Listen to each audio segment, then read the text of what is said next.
Hello Turbo G RC Drift. Today we're rebuilding the shocks on the Yokomo RD2.0, keeping things fresh and dialed in for that smooth slide. Turbo G RC Drift here.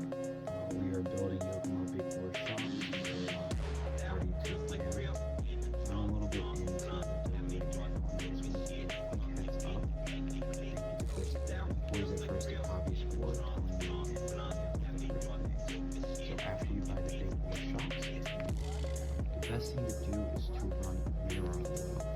So normal Yokomo or stock Yokomo shocks run with silicone oil or silicone, and you want to go ahead and get mineral oil for a better bounce or better response. Now, if you're going to do that, you're going to have to replace the clear O-rings with the Yokomo high-grade P3 O-rings. So you can see the part number here. I'll list that in the description down below, but I was going to give that quick heads up if you're going to do big four shocks. Now we're going to go and continue on with the build. As you can see, I'm probably around this part right here, getting the O-rings ready to put on, and we're going to start continuing with the rest of the build. Thank you for watching the time lapse, and we're going to see where we go from there. For this build, I went with mineral oil instead of the usual silicone shock fluid that Yokomo comes with. It gives a slightly different feel, less sticky, more responsive under pressure and under load of torque. I also swapped and upgraded the O-rings as you saw in the clip before. This gives a better sealing and it does not, the O-rings do not weather away under the mineral oil pressure and under the chemicals in the mineral oil. It gives small changes give a big difference. So you can see later in the video I get everything cleaned up, rebuilt and topped off, and it's ready to hit the track. Later in the video I take the car out for a quick test session. You'll see that I will really be able to feel the difference in how the car reacts under its new springs and under its new shock build setup. Let me know in the comments if you've tried mineral oil in your setup or if you're rocking a different combo. Tune in later for more videos of the car on the track.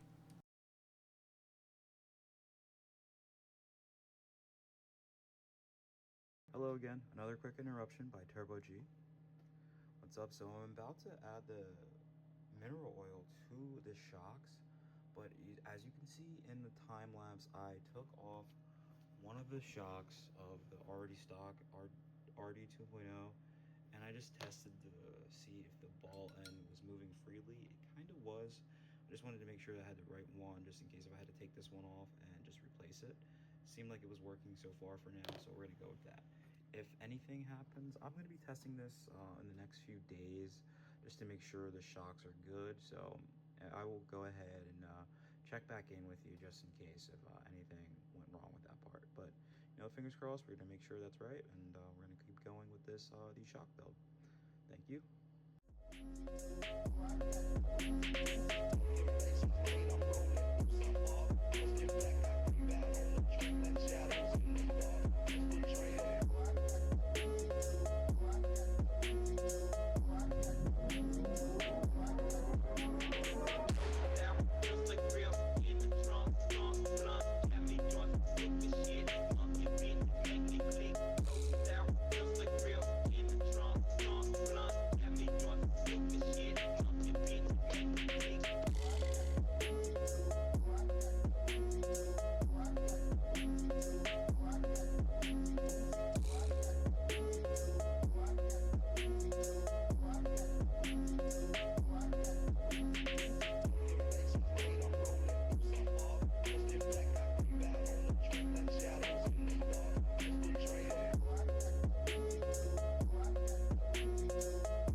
Okay, so we're gonna do a couple or one final bounce test for the RD 2.0. So we're gonna do the front and back and probably all of it, or the whole car load. So we can see how much preload I have on the front springs, on the front shocks, and how much I have on the back, and we're just gonna take a couple tests, okay? So right here, right hand.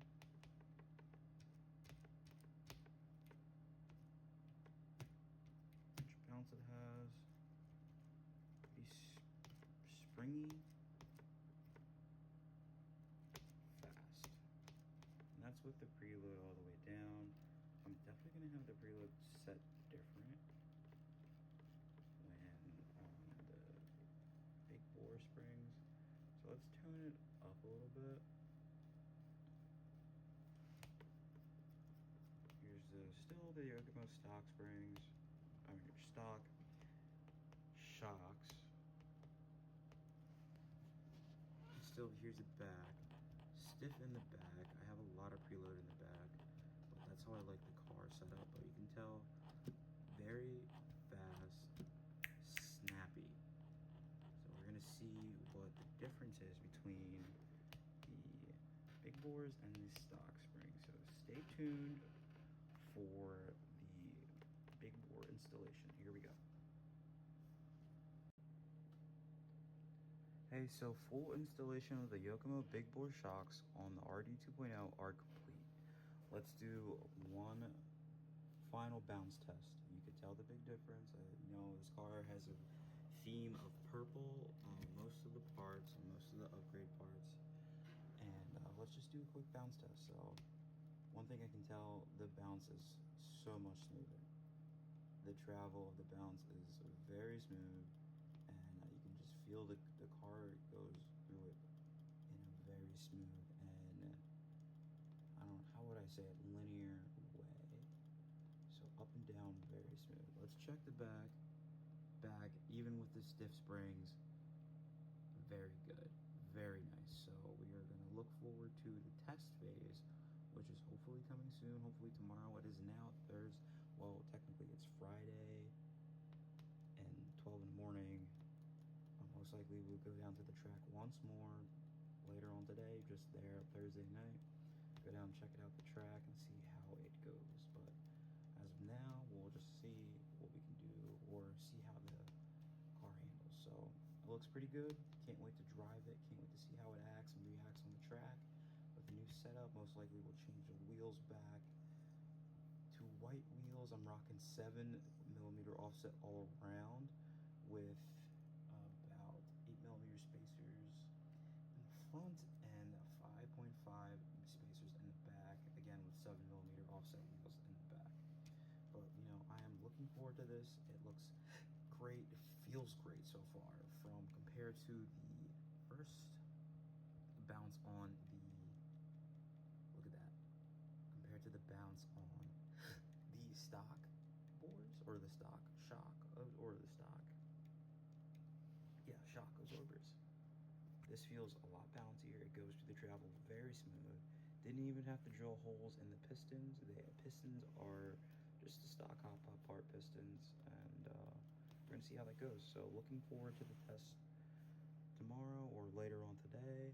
You know, in the daytime, we'll see how that goes. See you later. See you at the track. How about that? We will see you at the track for the update on the testing. Alright, so after getting some laps in with the new shock setup, the difference is honestly wild. The car feels like it's on rails.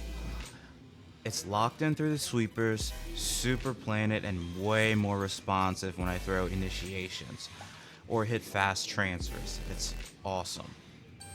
So one thing I could tell, the car bounces, but it's still in more control. I'm still in full control, and I have more control over the car than what I did with the stock setup. The chassis settles into the line and holds it with way more confidence. You can clearly feel the mineral oil smooths things out, and the upgraded O-rings help the mineral oil stay in and contain in the car. Transitions feel cleaner, and I'm noticing the rear stays more composed when I really lean into the throttle mid-drift. It just feels right. definitely a move I would recommend you do next for your RD 2.0 if you have one as well.